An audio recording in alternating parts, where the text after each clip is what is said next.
Hello નમસ્કાર મિત્રો, હું છું પ્રિયંક પટેલ અને આજે આપણે વાત કરીશું how to build unlimited confidence four the job interview. આજે હું તમને એવી 5 વસ્તુઓ સમજાવીશ કે જેનાથી તમારો જોબ ઇન્ટરવ્યુમાં કોન્ફિડન્સ સુપર ડુપર થઈ જશે. You will be unstoppable in job interview. તો let's start with the first one. Be clear on your objective for the job interview. આપણે જ્યારે જોબ ઇન્ટરવ્યુનો કોલ આવે, લેટર આવે, ઇન્વિટેશન આવે તો આપણને ખબર હોય છે કે what are we trying to achieve from this. Okay, final યરના સ્ટુડન્ટ હોઈએ તો વી નો કે we just going for the experience purpose. આપણે સેકન્ડ રાઉન્ડમાં જઈએ, થર્ડ રાઉન્ડમાં જઈએ તો ઇટ્સ ગુડ ફોર અસ. પણ આપણે જ્યારે કોલેજ ફિનિશ થઈ ગઈ હોય એક જોબમાંથી બીજી જોબમાં જતા હોઈએ ત્યારે વી નો કે we want to go because we want to get the job. તો આપણો ઓબ્જેક્ટિવ ક્લિયર હોવો જોઈએ. Just experience or you really want to get the job. Second thing, fight the fear of rejection. બધા જને એવું થતું હોય કે ઇન્ટરવ્યુનો કોલ આવ્યો છે, શું પૂછશે, મને જોબ મળશે કે નહીં મળે, જો ઇન્ટરવ્યુમાં કેવો પ્રકારનું એન્વાયરમેન્ટ હશે, કોણ પૂછનારું હશે, કેટલો પગાર હશે, what if I don't get selected, એ બધા પ્રશ્નો બહુ થતા હોય મગજમાં. તો start with the basic things first. Don't think too much for the interview. What happens is when we get an interview call, we start thinking કે ભાઈ જોબ મળી જશે તો હું આવું કરીશ, તેવું કરીશ, હું આવી રીતે ઓફિસ જતો હશે, સોસાયટીમાં મારું નામ હશે, આ કંપની મારા ફિલ્ડની સૌથી સારામાં સારી મોટી કંપની છે તો મને સૌથી સારો પગાર મળશે, મારી કેરિયર ઓપોર્ચ્યુનિટી બી સૌથી વધારે હશે. વી start thinking all those things. આપણે વિચારીએ કે ચલો ભાઈ હા, મારી વર્ષોની મહેનતનું ફળ મળી જશે, જોબ મળી જશે તો I will be so happy. તો આપણા મગજમાં બધી લિંક ક્રિએટ થવા માંડે, સપનાનો મહેલ ક્રિએટ થઈ જાય. એટલે આપણને થાય કે જો મને જોબ નહીં મળે તો મારો મહેલ તૂટી જશે. And this is creating fear in you. This is making you nervous four the interview. The moment we start associating our mind with all the future possibility that this job can bring us, આ જોબમાંથી આપણને જે બી વસ્તુઓ મળશે એ બધું આપણે મગજમાં create કરવા માંડીએ ત્યારે જ આપણને એને તૂટવાનો, આ જોબ નહીં મળે તો એ પૂરું નહીં થવાનો ભય પેદા થાય છે. That's create the fear for us. So don't try to think too much in the future and stay in the present moment. The third thing is definition of fail for you. 100 લોકોએ apply કર્યું હોય જોબમાં, એમાંથી 1 ને કે 2 ને કે 10 ને જોબ મળતી હોય, બાકીના બધા જ નોટ સિલેક્ટેડ. તો શું એ બધા જ લોકો ડફોડ છે? ના, એ લોકો not stable for this job. Or the interviewer જે ઇન્ટરવ્યુ લે છે એ લોકોને લાગે છે કે they are not the right candidate.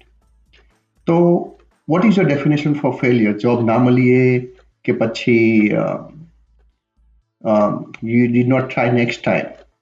What happens is તમે 99 વખત ટ્રાય કરો, ફેલ થાવ, જોબ ના મળે, but you still go 100 times with the same effort, same energy, તો એ ફેલ નથી, because you still keep trying.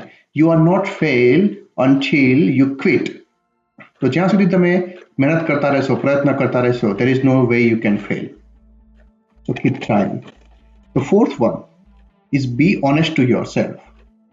આપણે જોબ ઇન્ટરવ્યુનો કોલ આવે કે ઇન્વિટેશન આવે તો you have to be honest with your self કે ડુ યુ રિયલી થિંક કે ભાઈ તમને આ જોબ મળવી જ જોઈએ, કે you deserve it, you have lot of experience four this job. Start thinking કે તમારી પાસે એવો કયો એક્સપિરિયન્સ છે જે તમે આ જોબમાં યુઝ કરી શકો, તમારી પાસે કઈ સ્કિલ છે, કયું એજ્યુકેશન બેકગ્રાઉન્ડ છે કે જે તમે આ જોબમાં યુઝ કરી શકો. Why you are the perfect candidate for this job. તમને કેમ લાગે છે કે you are the best person for this job?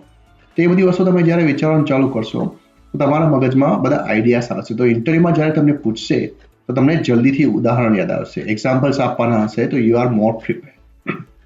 So this gives you confidence કે ના, because I did this and that, I am the best candidate for this job. તો તમને confidence આપશે આ વસ્તુ જબરજસ્ત.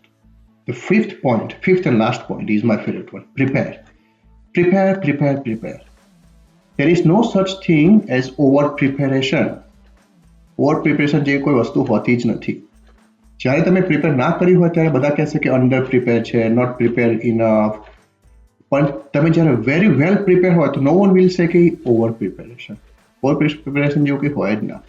તો never step back from preparing, never step back from working hard.